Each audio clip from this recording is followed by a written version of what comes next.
Primeiro ele foi um santo. Depois disso foi um alcoólatra, um bêbado, um mulherengo.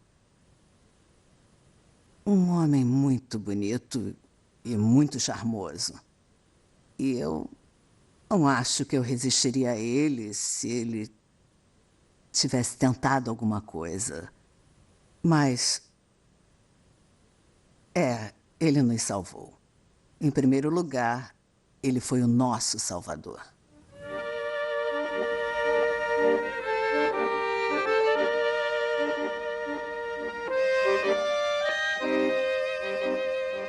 Ele foi uma boa vida excêntrico. Um comerciante ilegal e um jogador. Um bebedor e mulherengo. Para os alemães, ele era um agente leal para a inteligência militar. Ele também foi Oskar Schindler, o homem que roubou os judeus dos nazistas.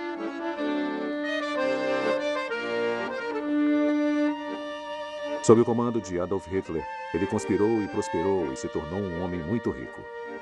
Na Tchecoslováquia e na Polônia, ele serviu o exército de Hitler como espião. A sua fábrica de munições fornecia suprimentos de guerra para os nazistas. Mas Oskar Schindler, ao construir o seu próprio campo de concentração e correndo um grande risco, foi o único alemão na história da guerra a salvar milhares de judeus dos fornos dos campos de concentração. Esta é a verdadeira história do enigma que foi Oskar Schindler.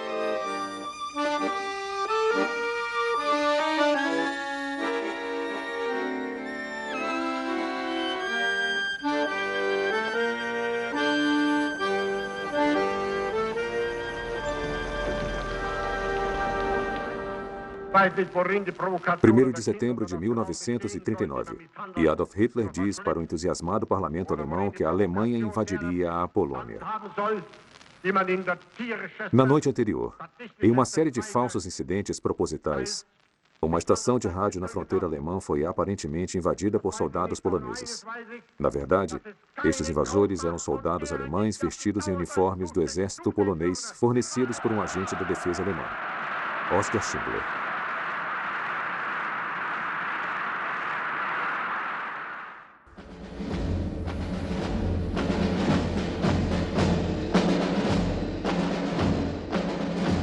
Uma semana depois, os triunfantes alemães marcharam pela cidade polaca de Cracóvia e declararam-na a capital dos territórios orientais já conquistados.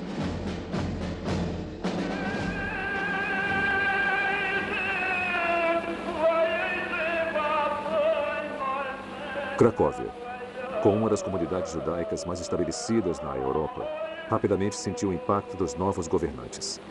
As sinagogas que a população frequentava desde o século XIV foram fechadas, exceto para fins de filmagens para divulgações. Uma série de leis foram promulgadas, afetando toda a população, mas com regulamentações especialmente duras para os judeus. Cada aspecto de suas vidas passou a ser controlado. Os judeus foram expulsos das suas casas, arrebanhados, sem direitos. Uma retaliação arbitrária e instantânea. Eu me lembro de estar muito infeliz nas primeiras semanas. Eles vieram em um feriado judaico e eu me lembro de estar com minha mãe em uma pequena sinagoga e chorar porque havia toda essa gente estranha ao nosso redor. E, pouco a pouco, eles nos reduziram a nada. Então? Como eles fizeram isso, Irka? Muito sistematicamente, eles vinham com todo tipo de truques. Eles, antes de tudo, tinham o que chamamos de ação. De vez em quando, eles reduziam a quantidade de pessoas que viviam no gueto.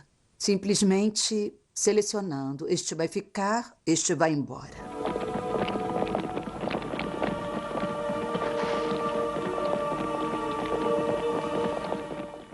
Meu pai e minha mãe, minha irmã mais nova e meu irmão mais novo. Os alemães os colocaram em uma área no meio da cidade e pediram aos homens para irem para um lado e as mulheres e crianças para outro. As pessoas sabiam que os homens iriam para um campo para trabalhar. E meu pai tinha decidido que ele não deixaria minha mãe, meu irmão e minha irmã. Ele foi para o outro lado e minha mãe estava com uma criança no colo. E meu pai com uma criança pela mão e os alemães atiraram neles. Eu sei disso tudo porque, alguns dias depois, pessoas que conheciam meu pai e minha mãe chegaram ao campo e me contaram a história. Eles choravam e sentiam como uma negligência. Era como se meu pai fosse como o último obstáculo, como um herói. E essa é a loucura de tudo. Que nós, inocentes, nos sentimos culpados pelo que os assassinos fizeram. Sob o plano diretor alemão, um dia a Cracóvia, a Polônia, a Europa estaria completamente livre de judeus. Até então, o trabalho escravo judeu era explorado. Os judeus sem autorizações de trabalho seriam arrebanhados. O trabalho, pelo menos, oferecia a chance de viver. Eu andava por uma rua quando fui parado de repente por alguns guardas da tropa de proteção que saltaram do caminhão e agruparam a gente. E quando notamos, já estávamos na estrada indo para algum lugar. Não sabíamos exatamente para onde, mas acabamos em um lugar que ficou conhecido por nós como Immanuelwerk. E naquele momento Schindler apareceu, onde os guardas da tropa de proteção nos alinharam para a inspeção. Ele olhou para nós e... Ele me escolheu dentre o grupo e disse para os guardas da tropa de proteção que ele não queria nenhuma criança. Ele disse em alemão, não preciso de crianças aqui. Os guardas da tropa de proteção foram rápidos e disseram, quando trouxermos pessoas, você fica com elas. Então eles foram embora e ele ficou com todos nós que fomos entregues. A fábrica alemã de utensílios esmaltados de Oskar Schindler, Emalia, para os trabalhadores judeus. O negócio falido de produção de utensílios esmaltados foi comprado em dezembro de 1939, como um disfarce para o trabalho de coleta de inteligência do Schindler. Nada do passado do jovem Schindler de 31 anos o havia preparado para qualquer tipo de função heróica. Ele nasceu na pequena cidade industrial de Svetal, na região dos Sudetas da Tchecoslováquia. Ele foi criado como estritamente católico, embora houvesse judeus em sua classe na escola e seu vizinho fosse um rabino judeu com 2 filhos. O jovem Oskar era um rapaz extrovertido que não gostava de estudar e que mesmo naquela época gostava de ser o centro das atenções. Quando adolescente, ele desenvolveu uma paixão por carros e motos velozes, muito influenciado por seu pai. E então, em 1928, ele se casou com Emily, uma menina religiosa de uma cidade vizinha. De pequeno vendedor nos anos 30, ele se tornou um espião nazista. Os tchecos o prenderam em agosto de 1938, mas ele foi liberado depois que Hitler anexou a região dos Sudetas. Então, como membro do Nacional Socialista, ele estava livre para continuar sendo um agente secreto boa-vida. Ele foi um homem que amava a vida. Como ele amava a vida? Ele amava muitas mulheres. Pode-se lutar contra 1, 2 ou 100 mulheres, mas não contra todas. Então, é melhor você nadar com a corrente. Mas isso não me incomodava. Não se pode mudar um homem que é assim. Não faz sentido lutar contra alguém que é assim. Eu nunca lutei com ninguém. Como assim? Ele amava as mulheres. Ele adorava festas. Ele amava, como devo dizer, ele gostava que outras pessoas trabalhassem. Ele gostava que os outros trabalhassem enquanto ele não fazia nada. Ele era muito vaidoso. Para falar a verdade, ele gostava, por exemplo, de passar muito perfume.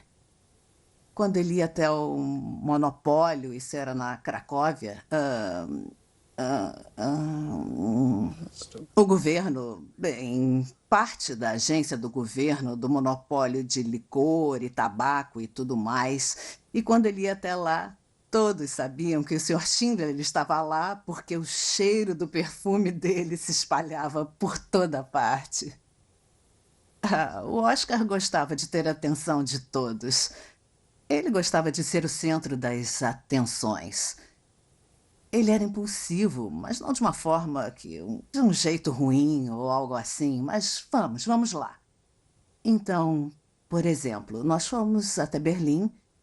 Enquanto andávamos pela rua, vimos essa loja enorme de carros. E então ficamos olhando pela janela e tinha um carro lindo, um azul claro, um ROR. Então ele me perguntou: eu devo comprar esse carro? Então eu disse: vai em frente, compre o carro. Eu estava rindo, mas ele não estava brincando. Ele foi até o pessoal da defesa e deram dinheiro para ele e ele comprou o carro.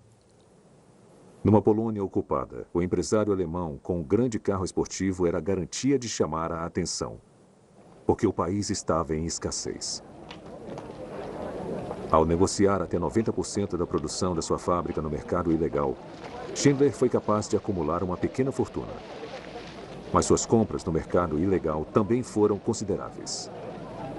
As coisas que Schindler comprou no mercado ilegal incluíam diamantes, casacos de pele, belos tapetes persas, pinturas de artistas famosos, qualquer coisa com um valor tremendo no presente ou mesmo no futuro, porque só assim ele poderia subornar aquelas pessoas que ele precisava que o ajudassem no seu propósito particular. O propósito particular de Schindler estava longe de se completar. Diariamente, seus judeus viajavam do gueto para sua fábrica. Diariamente, eles confrontavam ameaças de arrebanhamento ou pior. Quando alguns dos seus trabalhadores foram presos, ele conseguia a soltura ao subornar a tropa de proteção. Ele usava informações obtidas vindas de cima para alertar seus trabalhadores sobre arrebanhamentos iminentes. Então, no final de 1942, os alemães decidiram fechar o gueto. Nesses campos, nos arredores da cidade, no lugar de um cemitério judeu na rua Jerusalém, um campo de trabalho forçado seria construído para aqueles judeus ainda obrigados a trabalhar para os alemães.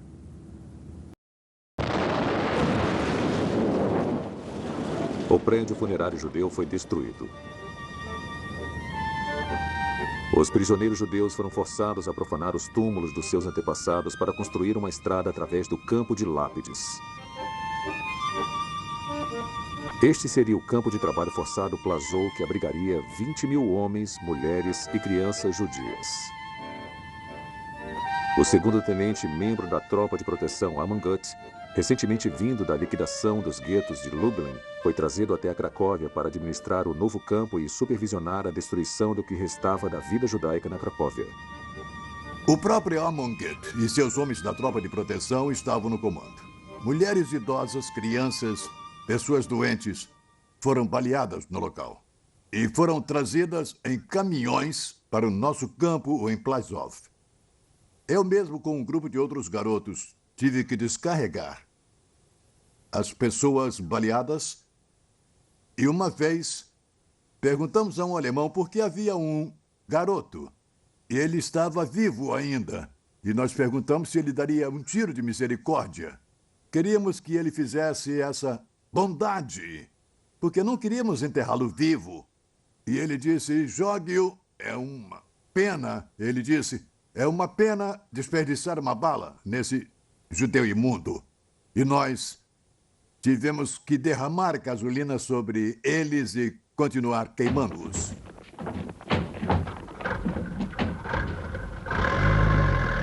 As unidades de cinema alemãs mostravam orgulhosamente seus esquadrões de ação trabalhando. Mas o alemão procurou proteger esse povo da orgia da matança. Na manhã de 13 de março de 1943, Schindler nos disse para não voltar para o gueto, como normalmente faríamos, mas para permanecer lá e dar um jeito de dormir onde pudéssemos, porque havia problemas no gueto. O gueto estava sendo liquidado, assassinatos acontecendo, e ele queria nos proteger durante aquele período. Naqueles dias, enquanto eu estava na fábrica e onde eu dormi pelas próximas 3 noites, enquanto eu trabalhava de dia ou à noite, o gueto foi liquidado junto com a minha família, meus pais, 2 irmãs, 2 irmãos e um irmão que foi baleado enquanto tentava cruzar de uma linha para outra. Eu não sei o que foi feito do resto da família, mas eu suspeito que tenham ido para Auschwitz. Nunca mais os vi desde então.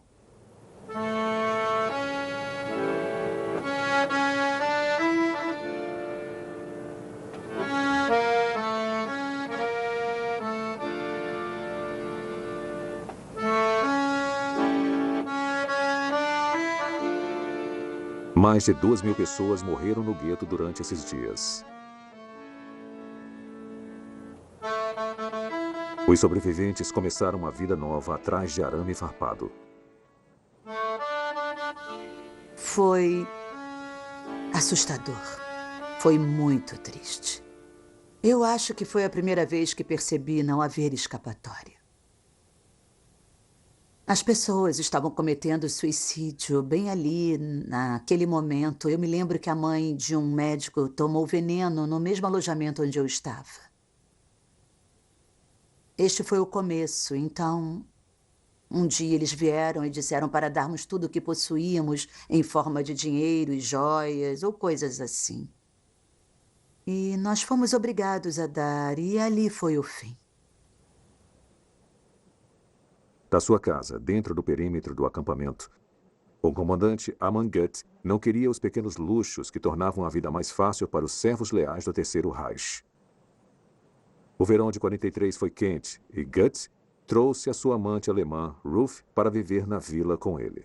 Então, como foi para aquela alemã de 24 anos, que, como sabemos agora, estava morrendo de enfisema, estar cercada pelos restos do judaísmo de Cracóvia, o antigo e o novo? Eu nunca via pessoas idosas e nunca via crianças. Eu só via... Eu me lembro bem. Me lembro de uma tarde que veio um trem, um carro grande, que estava cheio de crianças. E eles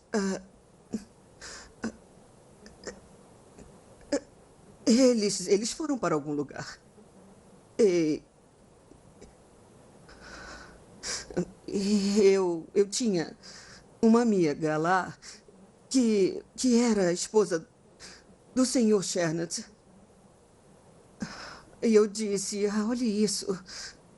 Eles estão levando as crianças para algum lugar. E eu fiquei triste, entende? E isso me acertou bem no peito.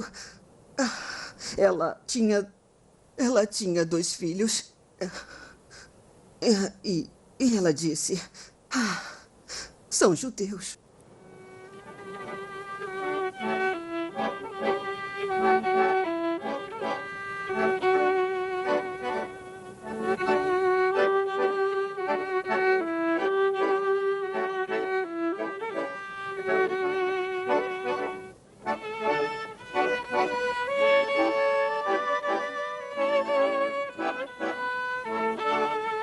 Para atender aos seus interesses musicais, Gut nomeou seus próprios músicos residentes de entre os presos, os irmãos Hermann e Leo Rosner. Eu tinha um traje completo. Um smoking e um terno comum. Então, sempre que eu tocava para o comandante, eu usava um dos 3, nunca um uniforme. E, dependendo do tipo de festa que era, a polícia nos chamava e diziam, irmãos Rosner, venham. E era isso, geralmente depois das mortes. Para limpar a consciência dele, ele nos chamava, não por muito tempo. Nas festas tocávamos muito tempo. Logo, o empresário Oskar Schindler tornou-se um visitante frequente das festas de Gut. Ele cativava todos com seu charme. Schindler, com sua reputação de abrigar judeus, se tornou um amigo íntimo de Amon Gut, o homem que supervisionava os massacres nos guetos e um dos alemães mais temidos em Cracóvia. Amon Gut pegou 50 meninos e eu era um deles. E nós fomos construir um jardim e no caminho de volta, um dos meninos escapou. E quando chegamos nos portões, eles começaram a nos contar. E só havia 49. Eles não nos deixaram entrar. E chamaram Gut. Gut desceu com guardas da tropa de proteção e ele gritava, onde está o 50º?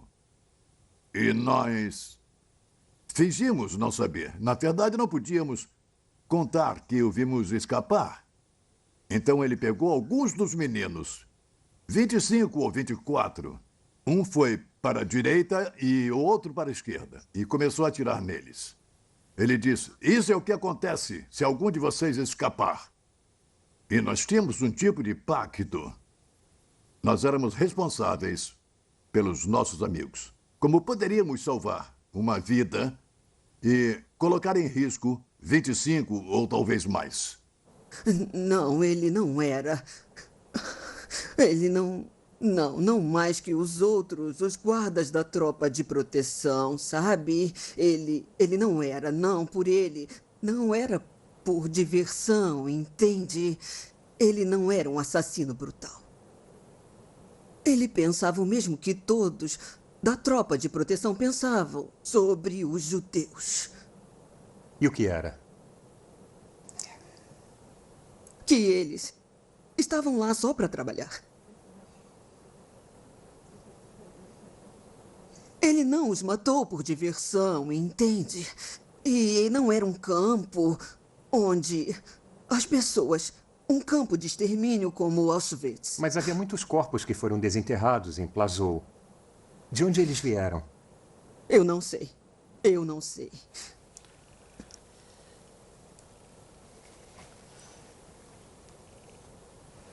Ele matou alguns judeus também, naturalmente. E nada no campo era... Não era divertido.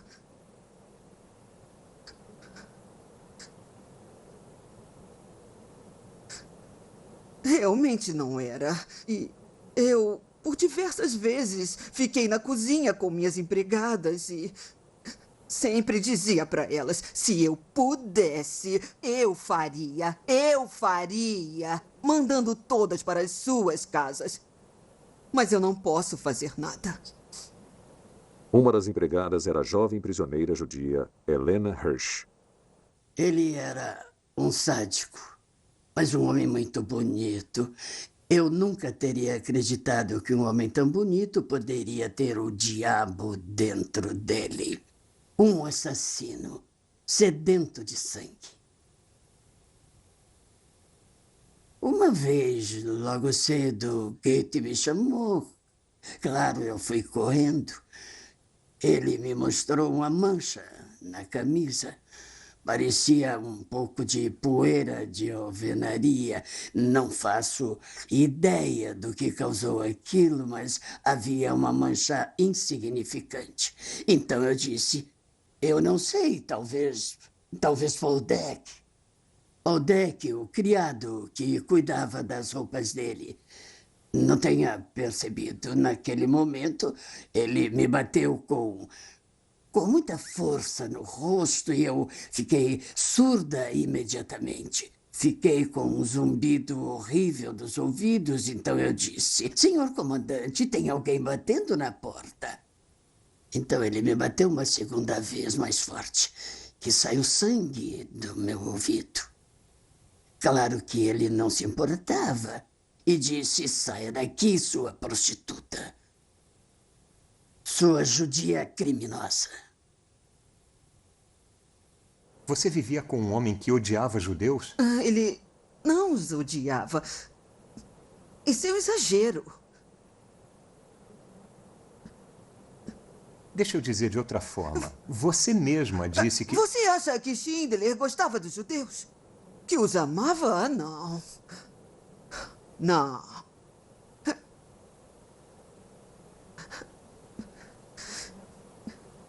Ele era...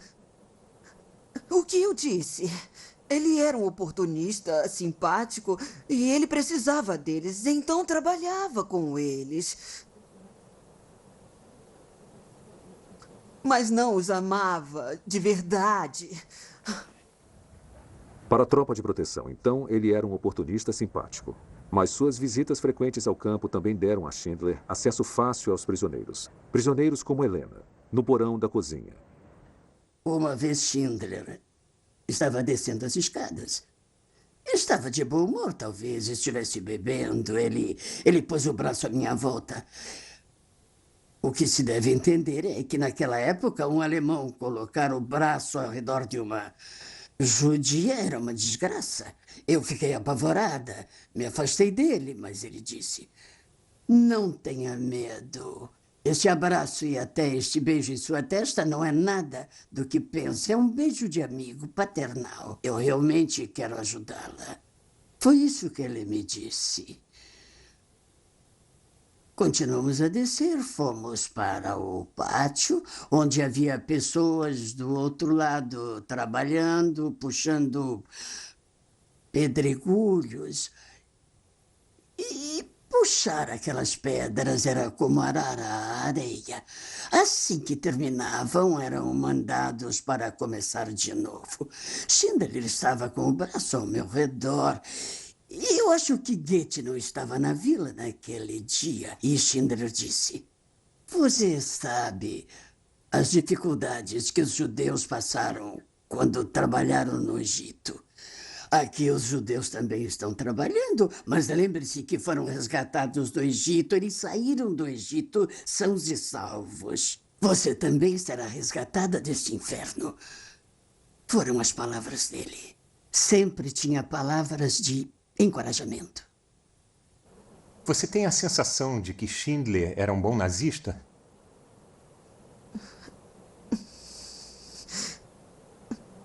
Todos nós éramos bons nazistas, nesse sentido. Não poderíamos ser nada além disso.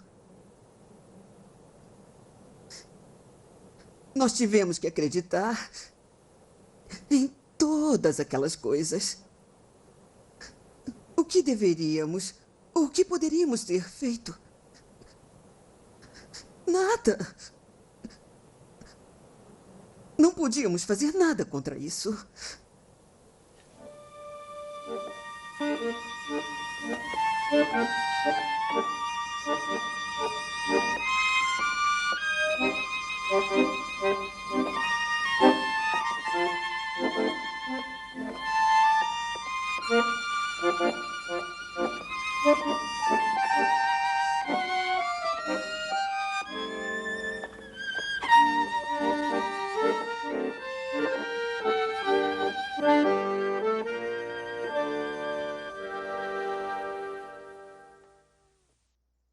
No início de 1943, Oskar Schindler desenvolveu um plano extraordinário.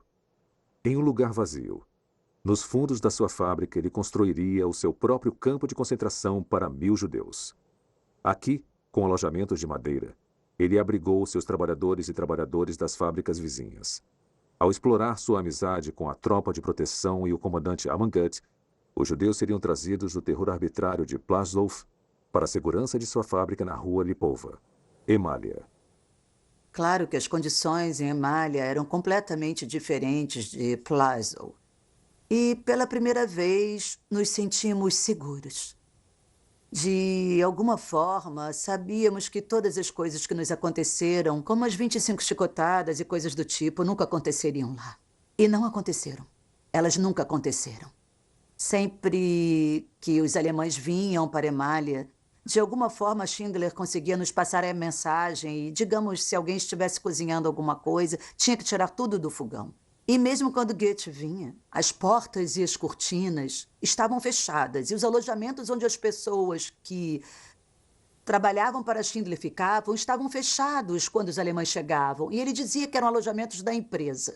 E nenhum soldado ou homens da tropa de proteção nunca entraram. E as pessoas comiam, elas tinham pão. Era como estar em outro planeta. O Sr. Schindler está vindo para a fábrica. Eles me disseram, as pessoas, Oskar Schindler está vindo agora. Então ele me cumprimentou e estendeu a mão para mim. Eu fiquei com medo de dar-lhe a mão, para apertar. Mas ele me disse, não tenha medo. Eu soube que é um bom mecânico, então você vai gostar da sua estada aqui. E não tenha medo, você não terá fome. Então, eu disse em polaco para os meus amigos quando ele saiu. Me digam que ele está blefando, ou isso é verdade. Não, não, é verdade, é verdade. Com o mercado ilegal e o trabalho escravo judeu barato, o pequeno vendedor de antes da guerra se tornou um grande empresário, com um estábulo privado. E à noite havia rodadas de bebidas e festas com seus contatos militares e a tropa de proteção. Com simpatia e diamantes, Schindler comprou segurança para seus judeus. O acordo era que nós pagaríamos com diamantes, não com dinheiro. E eles exigiam que tinha que ser em pequenos pacotes de diamantes e outras coisas. Tinha que ser assim, já que o dinheiro não tinha valor. Tinha que ser joias, joias requintadas, com as quais Goethe foi pago. Para que as pessoas pudessem ficar, meu marido teve que pagar a tropa de proteção por todas aquelas pessoas. Mas o próprio Schindler não estava fora de suspeitas. Ele foi preso 3 vezes pela tropa de proteção e passou até 1 semana atrás das grades. As acusações variaram desde o trivial até estar envolvido em fraudes com o mercado ilegal, o que poderia levar à pena de morte. Mas todas as vezes suas conexões na inteligência militar e na inspetoria de armamentos o libertavam da prisão. Nós fomos protegidos pela defesa alemã e pela inspeção alemã de armamentos, que lhe permitiu manter os judeus para que não fossem levados para Auschwitz. Fomos ajudados pela inspetoria alemã de armamentos. A tropa de proteção só tinha que ser devidamente paga para que não atirasse nas pessoas só por maldade. Schindler, o agente secreto, em seus deveres pela defesa alemã na Turquia. Ele havia viajado para lá em seu carro esportivo Rouge e, depois de se encontrar com o embaixador alemão von Papen, fez passeios turísticos. E então, mais tarde naquele ano, ele se tornou um agente duplo. Budapeste, capital da Hungria, ainda estava comparativamente intocada pela guerra, e a Organização Judaica de Socorro foi capaz de operar de lá. Schindler viajou de Cracóvia, contrabandeando em uma van cheia de jornais, para encontrar o agente judeu em Budapeste, Samuel Springman. Em um grande hotel, Schindler deu detalhes para Springman sobre o estado do gueto de Cracóvia e mostrou como evidências instruções que recebeu do comandante Goethe sobre arrebanhar judeus. Ele então voltou para Cracóvia com dinheiro para ajudar os prisioneiros de Plaszow. No final de 1943, na frente russa, os alemães estavam sendo forçados a recuar, e no Ocidente os aliados haviam desembarcado na Itália. Em Cracóvia, a fábrica de Schindler celebrava o seu 4º aniversário. Ele agora não produzia apenas utensílios de cozinha, mas munição para os suprimentos de guerra.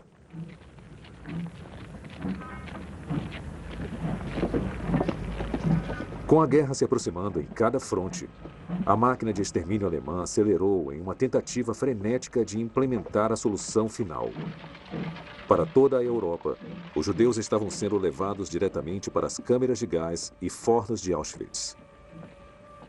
Então, em meados de 1944, com os russos avançando para a Polônia, os alemães são forçados a desmanchar seus campos perto da frente de batalha.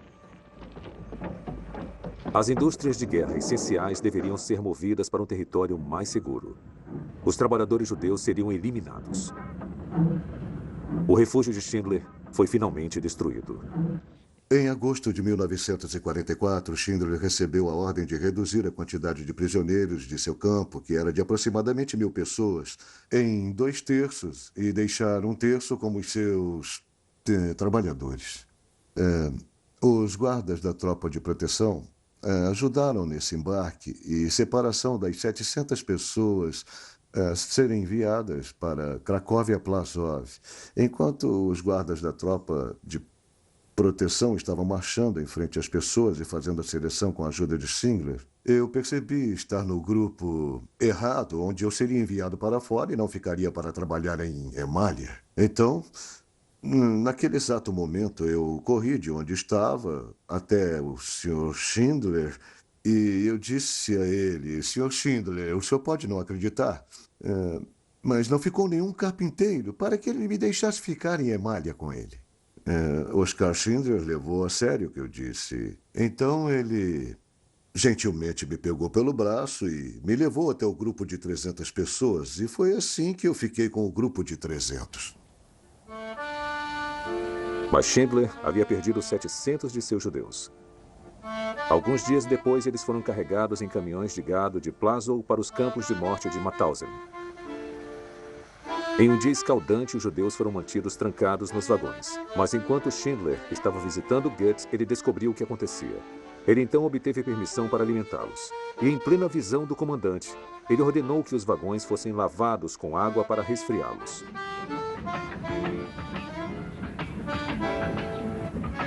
Para a viagem, a tropa de proteção foi subornada para abrir os vagões em cada parada.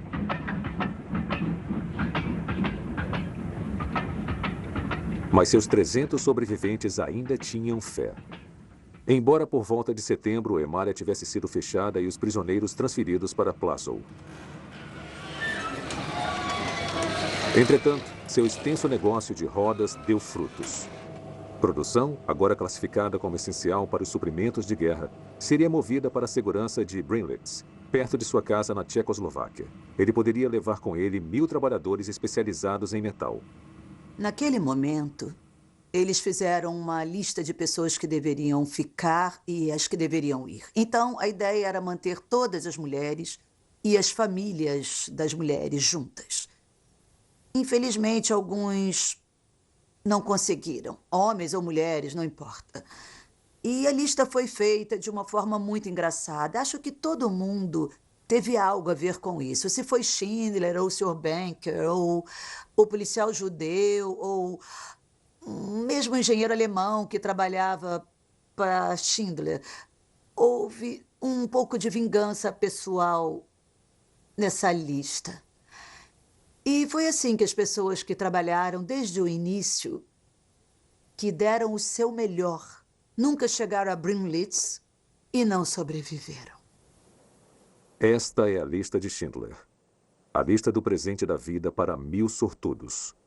Mas porque Schindler havia perdido 700 de seus judeus durante a seleção de agosto, agora havia espaço para recém-chegados de Plaszow. Na disputa para estar na lista, a corrupção floresceu. O prisioneiro encarregado era um administrador de Goethe chamado Marcel Goldberg. Eu perguntei, Marcel, faria a gentileza de me colocar na lista? Então a primeira coisa que ele falou foi, você tem diamantes? Você tem dólares? Eu disse, Marcel, eu não tenho diamantes. Eu não tenho dólares, mas somos bons amigos há tantos anos, desde antes da guerra.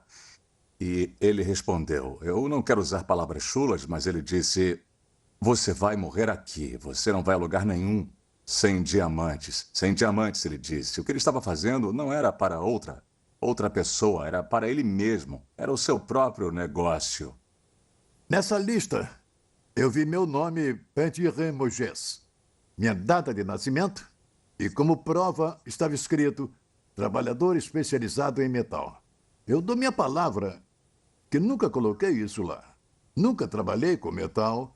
Eu cheguei ao campo com a experiência de construir alojamentos. Depois eu trabalhei na cozinha. Se eu fosse arriscar, como eu diria anos atrás, eu diria que um anjo desceu e pôs meu nome lá. Helena Hirsch, empregada de Amon Goethe, secretamente ofereceu 4.000 zlotys a Schindler para entrar na lista. Ele pegou o dinheiro e conseguiu a soltura dela de uma forma mais não convencional. Schindler se hospedou com Goethe e começaram a jogar cartas. Eu não conheço o jogo, mas de qualquer forma, Schindler disse: quem ganhar fica com Goethe. Continuava não concordando com isso. Ele não queria que eu entrasse na lista. Então, Schindler disse: quem ganhar fica com Lena. É claro que eles jogaram. E Schindler ganhou 14.000 zlotys. Era uma bela quantia. E Schindler disse para Goethe, então. E Goethe respondeu: eu não vou desistir dela. Schindler disse: jogamos. Seja justo. E havia Julius Madrid, outro proprietário de fábrica de trabalho forçado em Plaszow, que queria conseguir alguns de seus prisioneiros para Brinlitz com Schindler, que concordou em levar 60 trabalhadores. Quando Madrid chegou, um dia ele disse que poderia enviar algumas pessoas para Brinlitz, para Schindler. E, se quiséssemos ir com nossas famílias, ele cuidaria disso, o que ele fez. E eu fui um dos mais sortudos. Minha esposa e eu, nós acabamos em Brinlitz. Do que você sabe, o que aconteceu com a maioria dos trabalhadores que trabalhavam para Madrid, que não tiveram a opção de ir para Brinlitz? Eles foram para campos diferentes. Digamos, alguns foram para Dachau, outros para Mauthausen. E alguns sobreviveram, alguns não em outros campos. Eventualmente, 1.100 homens, mulheres e crianças, todos supostamente essenciais trabalhadores de munições, foram amontoados na lista de Brinlitz. Em 15 de outubro de 1944, 800 homens deixaram Plaslow em um caminhão de gado. Mas em vez de chegar à fábrica de Schindler, no suroeste, foram descarregados no dia seguinte no campo de concentração de Gross-Rosen. A Gross-Rosen era realmente um pesadelo. Assim que chegamos, eles abriram as portas dos carros. Quando saímos, os líderes estavam com luvas nas mãos e estavam muito elegantes. E nos levaram todos para um lugar no conjunto que chamavam de Appelplatz. E naquele lugar, a primeira coisa que eles fizeram foi nos dizer para nos despir, e isso foi em outubro, estava muito frio. Todos nos despimos e a próxima coisa foi nos levar para um banho. Nós ficamos apreensivos sobre os chuveiros. Não tínhamos certeza se íamos receber água ou gás. Quando a água saiu, foi um grande alívio.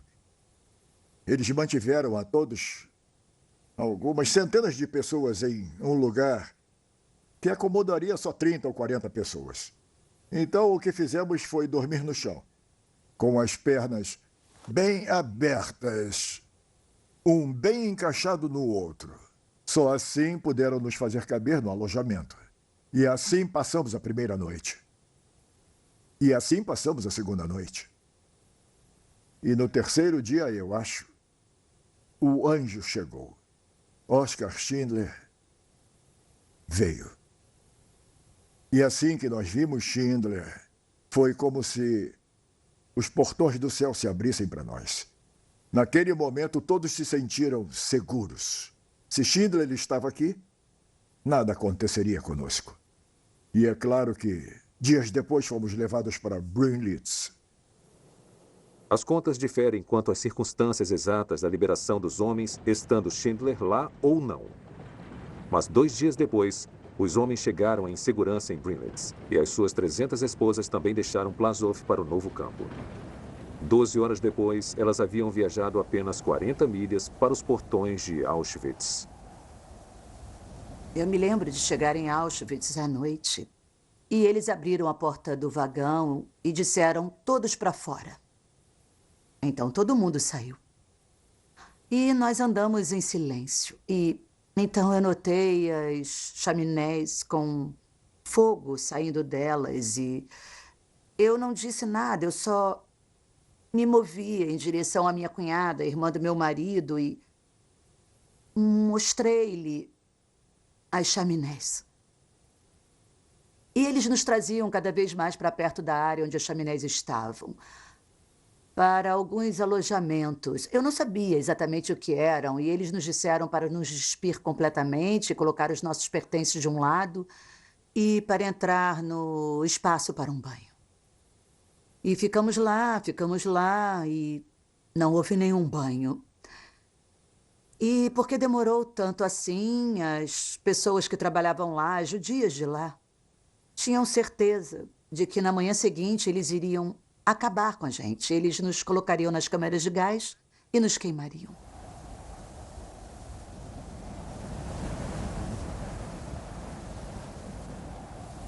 Então o céu estava todo vermelho ao nosso redor. O cheiro era meio diferente, sabe? Mas nós ainda não acreditávamos que aquelas coisas estavam acontecendo. Mesmo quando fomos informados pelas mulheres eslovacas que estavam em Auschwitz desde o início de tudo, o que significa desde 1940, e elas nos diziam, vocês não vão sobreviver. Quando perguntávamos se poderíamos ficar com alguma das nossas coisas, diziam, por que está preocupada com isso? Você não vai passar de hoje. E assim não tínhamos certeza do que aconteceria depois, mas ainda esperávamos que tudo desse certo. E esse é o otimismo eterno dos judeus. Eu acredito nisso. No dia seguinte, quando nos colocaram lá fora, o Dr. Mengele veio nos ver a todas nós. E eu me lembro das pessoas se referirem a ele como o anjo da morte. E nós passamos pela primeira seleção em Auschwitz. Ele costumava perguntar às mulheres que eram mais jovens do que sou hoje: quantos anos você tem, vovó? Ou para crianças que estavam no grupo: qual é a sua idade? Então, é claro, eles levaram os idosos para um lado e o resto de nós foi empurrado para o lado bom. E eles nos levaram para Birkenau, que era uma parte de Auschwitz. E ficamos lá por 3 semanas. E, ao longo dessas 3 semanas, eu acho que eu devo ter sido totalmente despida, pelo menos 3 vezes, para uma seleção. Eu era muito magra naquela época e eu não sabia realmente qual parte do meu corpo colocar mais para fora para parecer pesada e saudável.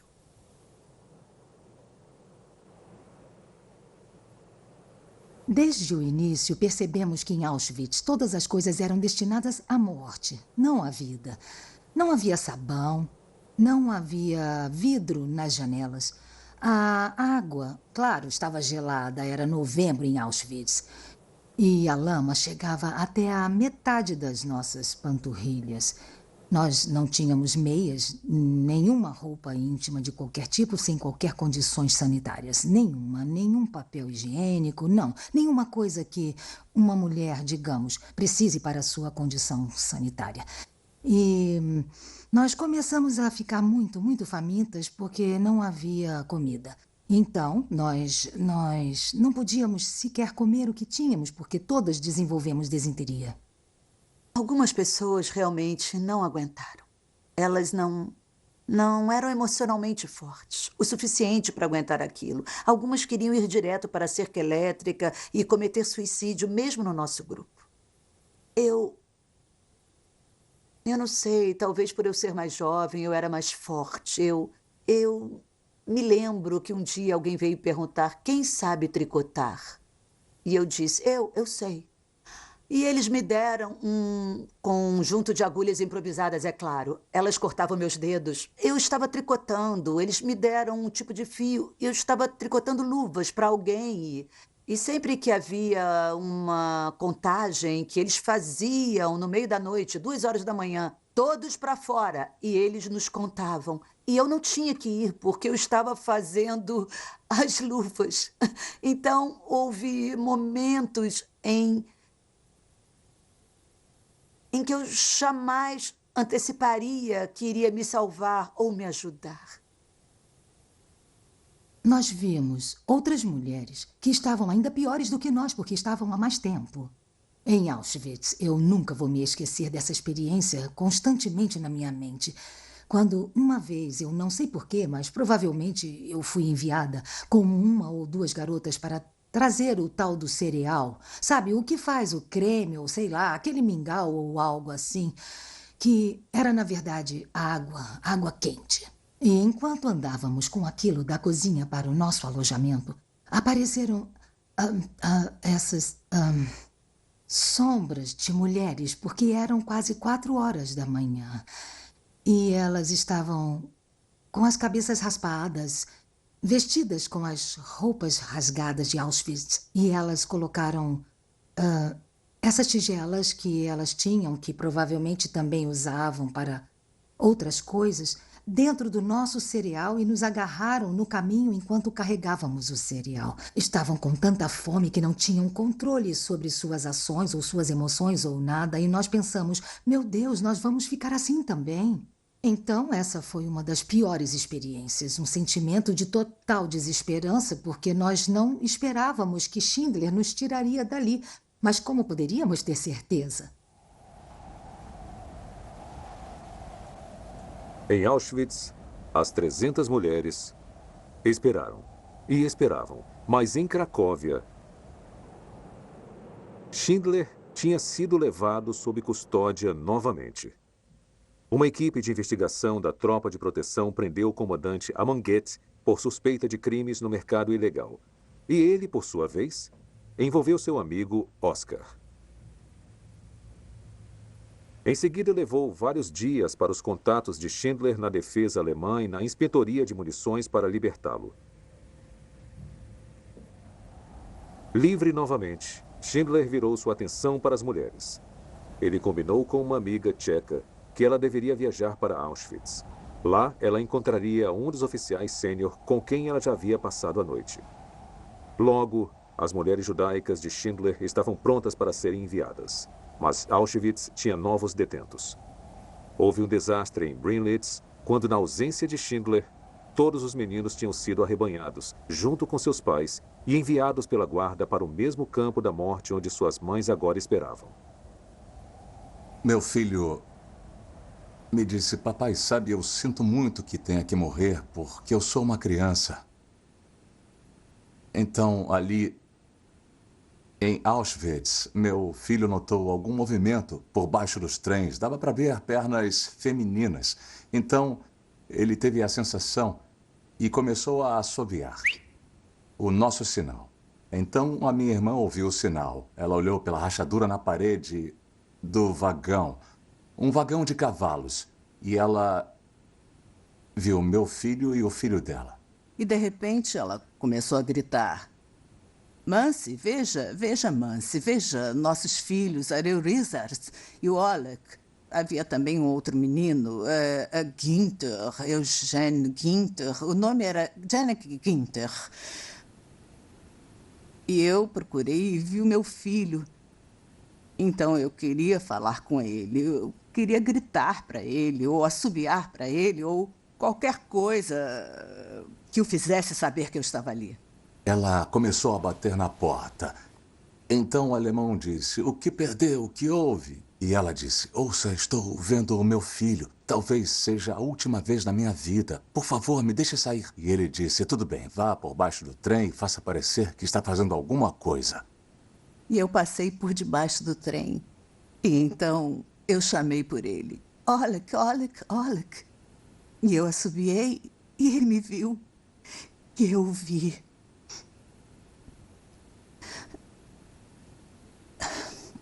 Eu disse: olá, você está com fome? Ele disse: não, mamãe, veja, eu tenho batatas.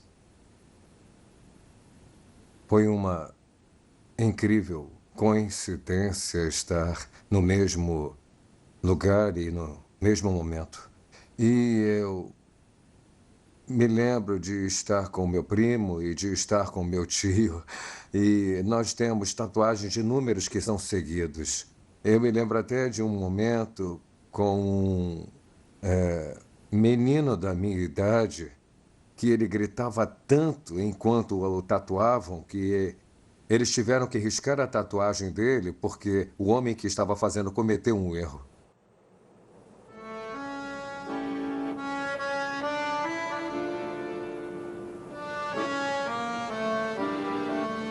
Para as mulheres de Schindler, pelo menos, a provação acabou. A única remessa de prisioneiros escolhidos que saiu de Auschwitz na história da guerra. Quando chegamos em Brinlitz, se me lembro bem, era bem cedo pela manhã. E estava frio e estava cinza. E é claro que quando saímos dos vagões do trem completamente sujos e, além disso, manchados de tinta, porque eles nos pintaram com tintas antes de sairmos de Auschwitz para o caso de alguém tentar escapar, seria mais fácil de identificar pela estrada.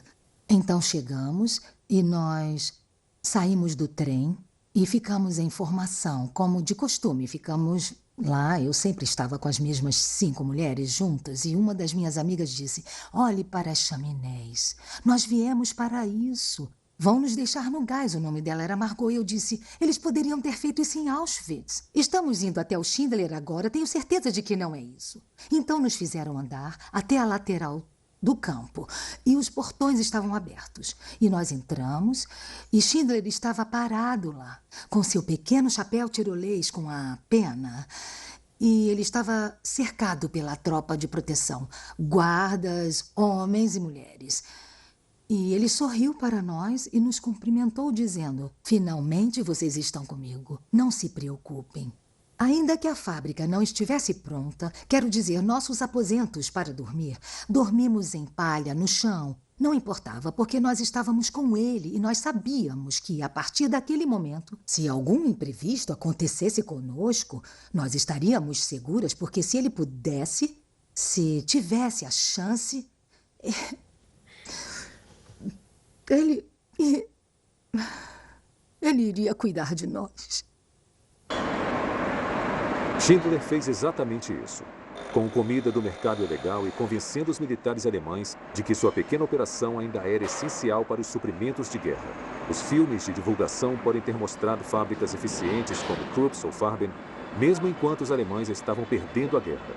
Embora Schindler estivesse pagando a tropa de proteção pelo trabalho escravo dos judeus, ele não era uma dessas fábricas. Eu fui para o departamento de ferramentas. Eu fazia ferramentas. Eu não tinha ideia de como fazer ferramentas. Eu trabalhei com um homem que realmente era perito nisso. E tinha 3 ajudantes. E nenhum dos ajudantes sabia o que estava fazendo. Nenhuma das ferramentas... Nós fazíamos ferramentas para grandes prensas. E nenhuma das ferramentas que fazíamos chegava a funcionar. Então, a fábrica funcionava todos os dias, mas nunca saiu nada de lá. E nós sempre nos perguntamos como isso foi possível, como as autoridades alemãs permitiam isso. O que aconteceria se alguém entrasse na fábrica e visse o que acontecia?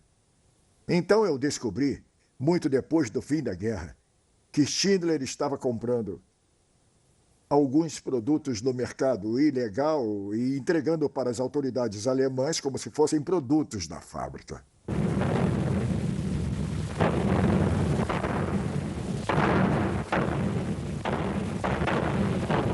Os esforços dos Schindler não resistiram. Os alemães não estavam indo bem. Diante do avanço dos exércitos russos, eles continuaram a evacuar seus campos de morte na Polônia. Em 29 de janeiro de 1945, um caminhão de prisioneiros vindos dos campos de Golechau, anexo de Auschwitz, foi levado aos portões da fábrica de Schindler por seus guardas da tropa de proteção.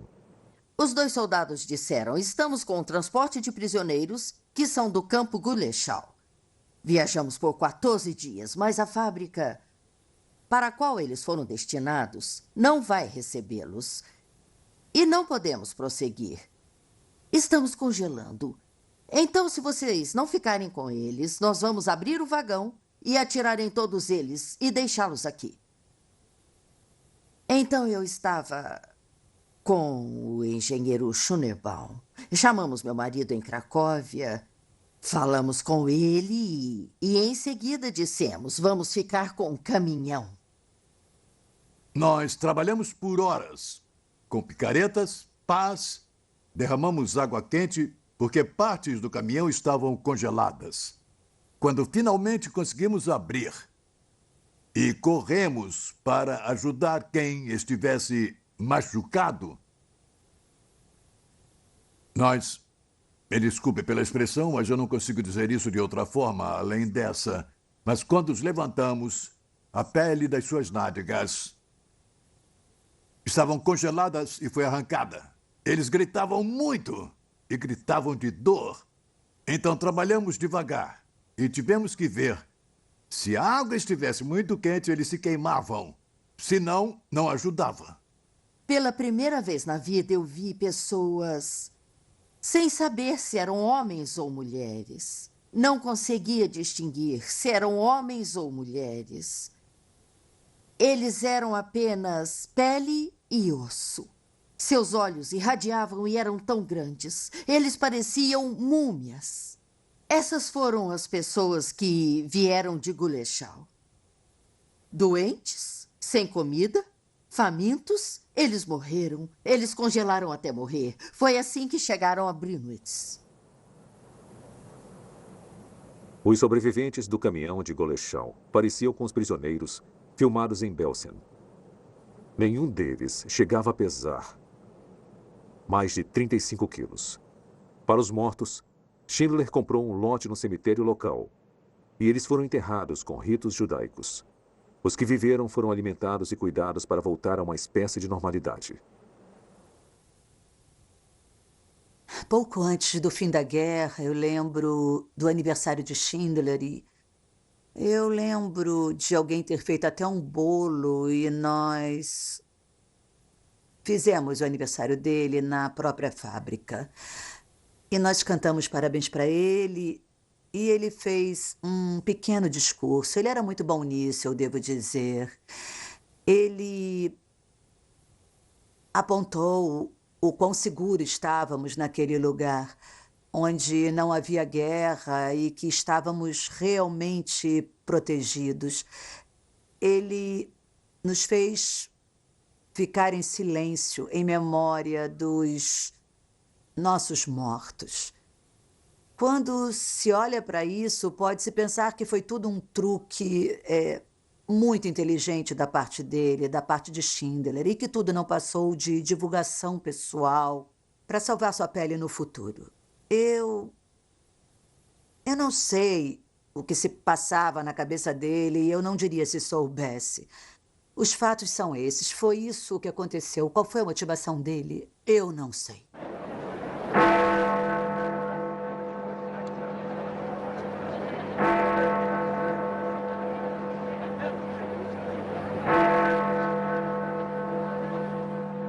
Ontem pela manhã, às 2h41 da manhã, na sede do general Eisenhower, o general Judge, representante do alto comando alemão, e o almirante de esquadra Dennett, designado chefe do Estado alemão, assinaram o ato de rendição incondicional em todo. No último dia da guerra, houve um momento que eu nunca vou me esquecer.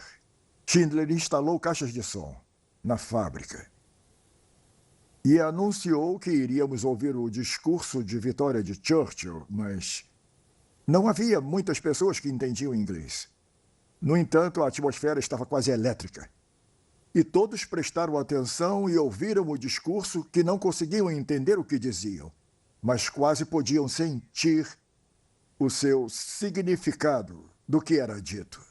Eu tive algumas aulas de inglês antes da guerra e este foi um dos grandes momentos, porque naquele momento nós percebemos que estávamos seguros. Estávamos em casa, nós sobrevivemos. Nós não sabíamos que tão poucos de nós haviam sobrevivido.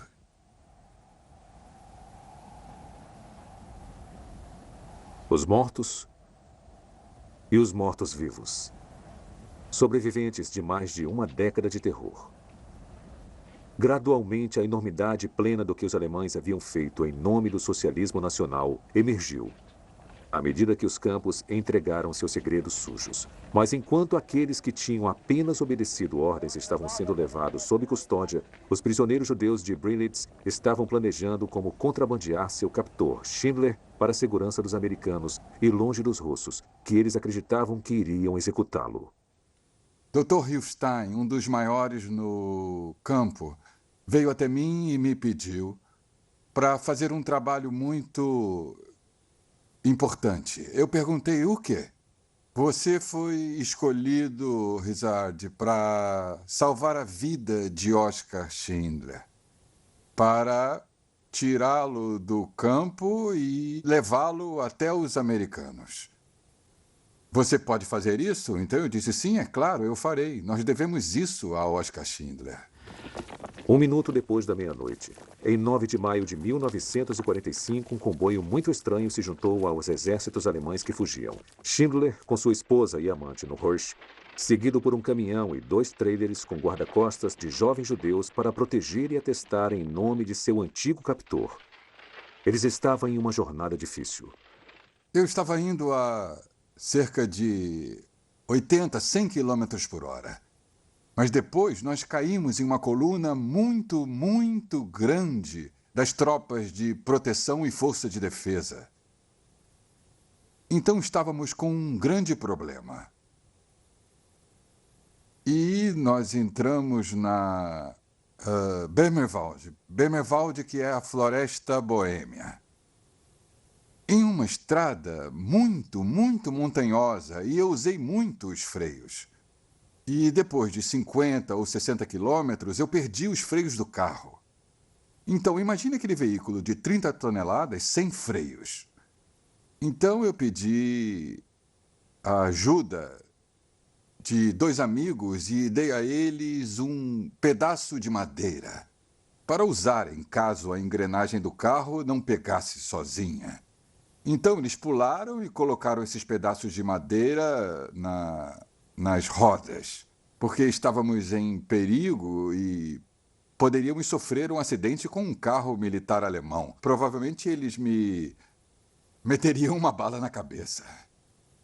Então, nós andamos por mais cerca de 100 quilômetros e depois ficamos muito surpresos quando 5 russos cossacos saíram da floresta.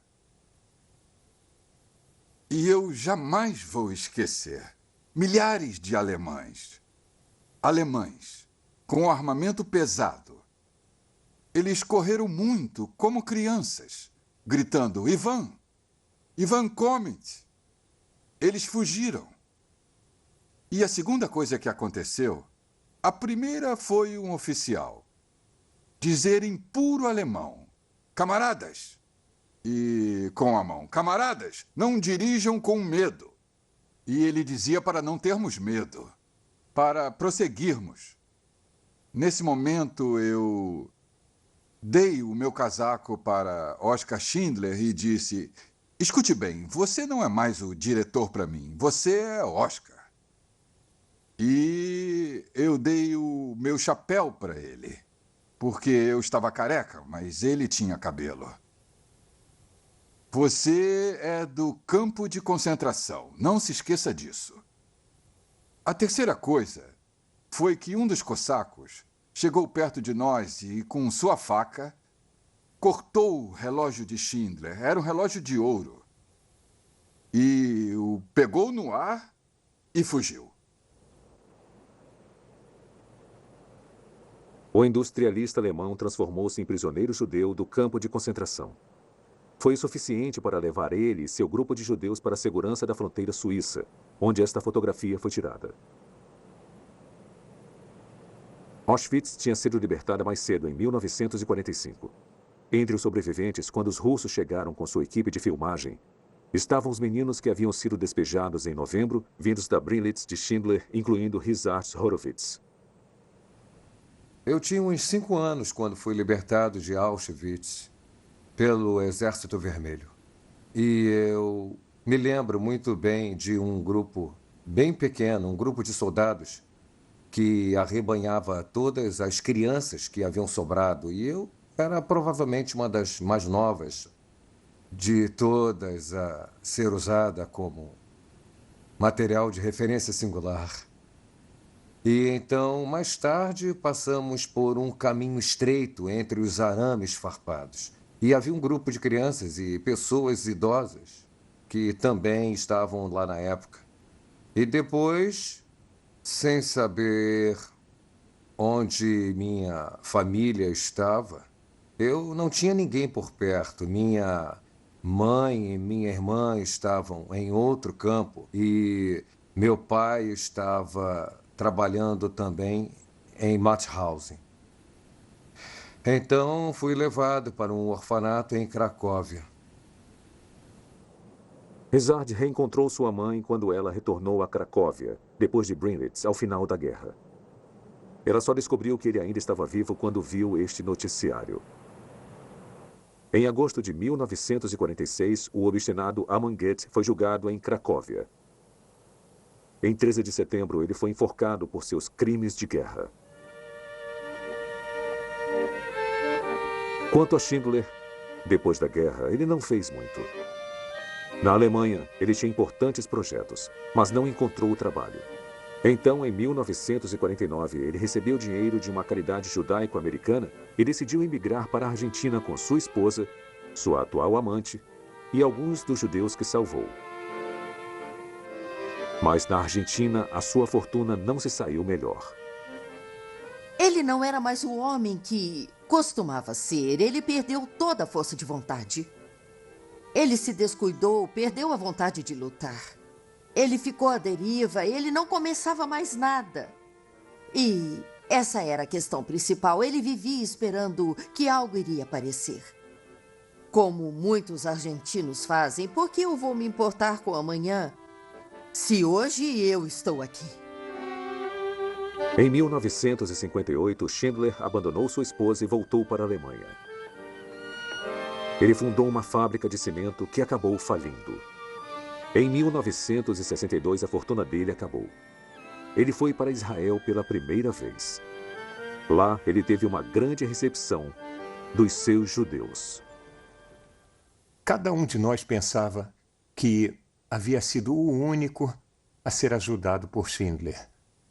E de repente descobrimos que todos tinham uma história com Schindler.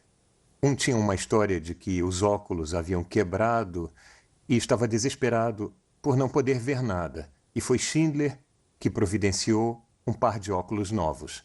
Outra história era de uma mulher que tinha um filho escondido na Polônia e ele trazia de tempos em tempos mensagens do filho para ela. Já uma terceira mulher estava no hospital e ele foi visitar os que estavam em tratamento e ele perguntou se ela queria alguma coisa e ela só queria uma maçã. E ele levou uma maçã para ela.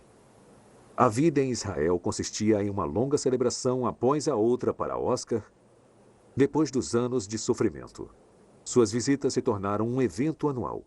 Eu não tenho certeza se ele queria a gratidão, mas ele queria estar cercado por pessoas. Ele gostava de recepções, grandes recepções. E ali ele se sentia excelente.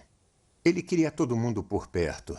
Ele queria contar suas grandes histórias, pessoas proeminentes, presentes, para repetir de novo e de novo. Bom, este era o Schindler. Este era o homem. E tivemos que aceitar o Schindler como ele era. Porque se ele não fosse como ele era, ninguém mais do tipo mais normal estaria pronto para fazer o que ele fez. Israel homenageou Schindler. Em 1963, ele era apenas a terceira pessoa a receber o título de Justo entre as Nações.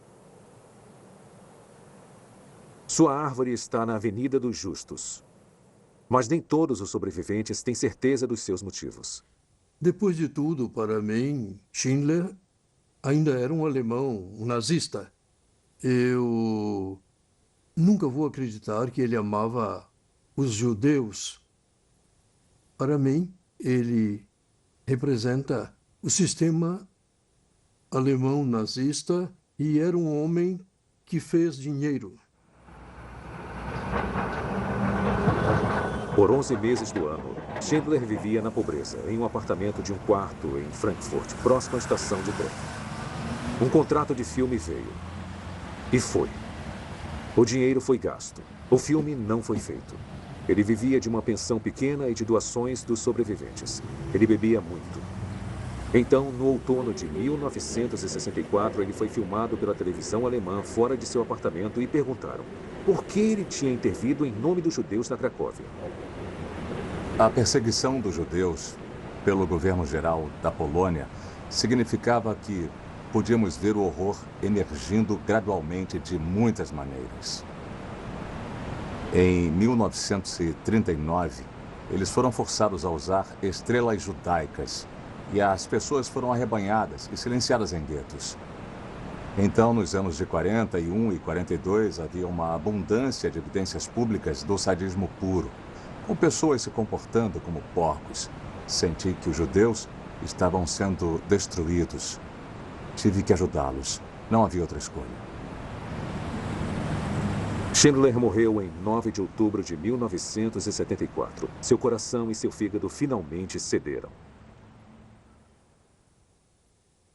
Quando ouvi dos meus amigos que Oscar tinha morrido, eu me senti muito triste, é claro, porque ele não era tão velho, ele tinha 66 anos. E me senti muito mal, como se um irmão ou meu pai tivessem morrido. E as pessoas me pediram para ir a Frankfurt. Então eu disse a eles, eu vou porque eu estou muito honrado. Primeiro de tudo, eu salvei em Brinlitz e agora estou honrado em trazê-lo para fazer o seu funeral em Israel. Para trazê-lo de volta para sua casa, porque ele nos dizia sempre, minha casa é em Israel.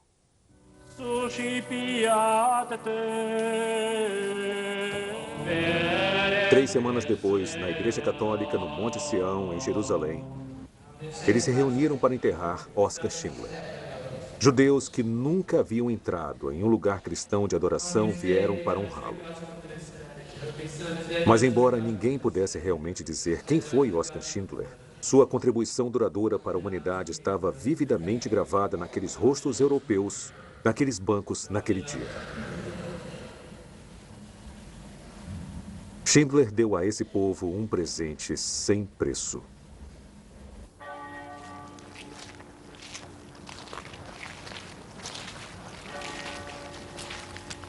Graças aos esforços de Schindler, sobrevivemos como família. Eu ainda tenho pais vivos hoje, eles estão com seus 80. E percebemos que somos muito poucos dos que sobreviveram como uma família. Poucos que têm pais. E todos os meus amigos que são sobreviventes nos invejam porque minha esposa e eu temos pais. E meus filhos têm avós. Eu fui a pessoa mais jovem, ou uma das pessoas mais jovens que deve a sua vida para essas manobras de Schindler.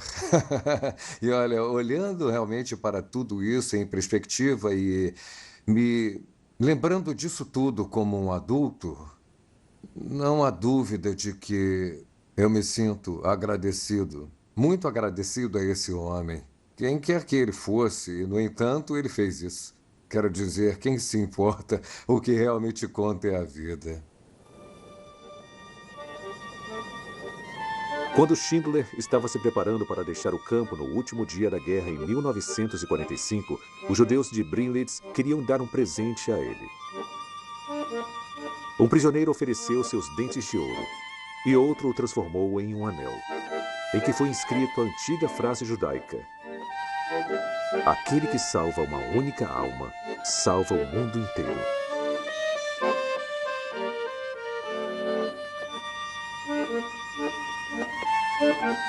O produtor agradece a assistência de Thomas Kenley e Irving Glovin.